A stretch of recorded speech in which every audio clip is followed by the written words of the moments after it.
Hollywood's obsession with recycling our childhood memories is nothing new. Sequels, prequels, spin-offs, reboots, but lately there's another twist of the milking of our nostalgia-driven brains. It's no longer just about familiar stories, but about familiar faces. More or less. Sometimes this leads to an unexpected revival as a celebrity crush. Sometimes it's more cringe, and sometimes it's just for the heck of it. I know who I am. That is so funny. That looks just like a girl I went to high school with. Take Netflix's Christmas movies, for example. By now, they almost have a tradition of being ridiculous. It started back in 2018 with The Princess Switch. Then came The Night Before Christmas. And then there was Falling for Christmas. But this time, Netflix has completely lost its mind and released not one, but 3 steaming piles of holiday cheese.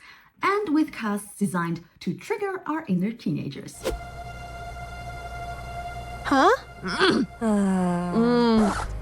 Ew, he looks like a hobo. In case it's not already obvious, I'm not a fan of Netflix Christmas movies. But after my social media algorithm bombarded me with them, I sacrificed time and sanity to watch them. So just to give a brief and highly biased summary, in Our Little Secret, Lindsay Lohan discovers her partner's sister is dating her ex, which leads to awkward family dinners and forced drama, as she and her ex try to keep their shared past a secret, for whatever reason. But that's just the tip of the hallmarky iceberg. Hot Frosty is pure insanity. Mean Girl's very own Gretchen Wiener stumbles across a very muscular snowman, wraps her scarf around him, and brings him to life. That is so fetch. No idea who built this snow Adonis or if he's anatomically correct below the abs, but at least I did laugh when at the end this hot snowman nearly melts, but with true love's kiss he turns into a real man. And in Merry Gentlemen, a woman saves her parents' small-town bar by turning it into a strip club for women to raise the $30,000 needed. Because what's more festive than a little Magic Mike ripoff? But that's only my opinion. And yes, it's just silly and there's no harm in it. Still, it made me think, because with Lindsay Lohan, Lacey Chabert and Chad Michael Murray, who all rose to fame in the early 2000s, I'm smack in the middle of the target group. Women reaching their 40s who are in desperate need of a break from the harsh reality. And I'm speaking from experience when it comes to this. Just like with the Netflix show Nobody Wants This. As soon as the first season was out, grown women were crushing hard on Adam Brody as if it was 2004 all over again. California! Because the OC fans who were around 20 years old back then are twice as old now, but don't necessarily feel that way. That's why women who adored Seth in the OC were swooning again, basically over Seth being all grown up. So, that was sex. Yep. Because now he can not only kiss, but also communicate. And you can self-sabotage all you want, but I think you should get over it. Because, Joanne, I'm on your side.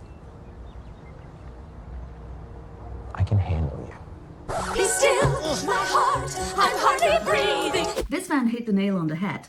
Adam Brody's risk in this show is off the charts. It's like Seth Cohen grew a beard and realized how fine he was and sent an entire generation of OC girls into heat. Even though all he does is being nice. But that's just it. He's wholesome and reminds us of a seemingly wholesome time. Back in the early 2000s, everything seemed a bit simpler. Although terrorism was omnipresent, just like prejudice against homosexuality, prejudice, war, the world was not a better place. But we were less interested in that, and most of all, we didn't have it in front of our noses all the time. There were no push notifications popping up on our phones, and there was no social media showing us within seconds what's happening on the other side of the world. Life felt a little less overstimulated. At least I feel that way. And because there are tons of like-minded people, businesses make tons of money selling us our youth and feeding us warmed up stuff. Why else are there Disney live-action remakes, the Sex and the City reboot, and just like that?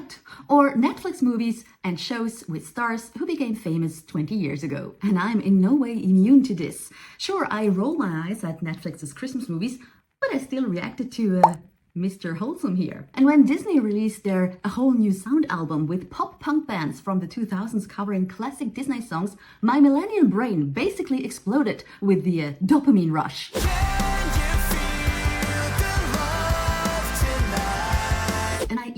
excited for the return of Malcolm in the Middle. It's been 25 years since we premiered Malcolm in the Middle. I'm so excited that I may have peed just a little bit. Excuse me. But that one makes me kind of nervous. What if it doesn't live up to my expectations? What if it's cringe? Or what if it backfires as just another soulless cash grab and destroys my memories of the original show? Because as soon as the story becomes secondary to nostalgia, the result might not only be ridiculous, but also a little bit sad. And then 3 words might jump into our heads that make us not only nostalgic, but simply old, when we truly think of the past as the good old days. Or maybe that's just me. It's me. Hi, I'm the problem, it's me. So what do you think? Because apparently it would be good for the algorithm if you left a comment. And if you've made it this far, maybe also leave a like and subscribe to my channel. Anyway, thanks for watching.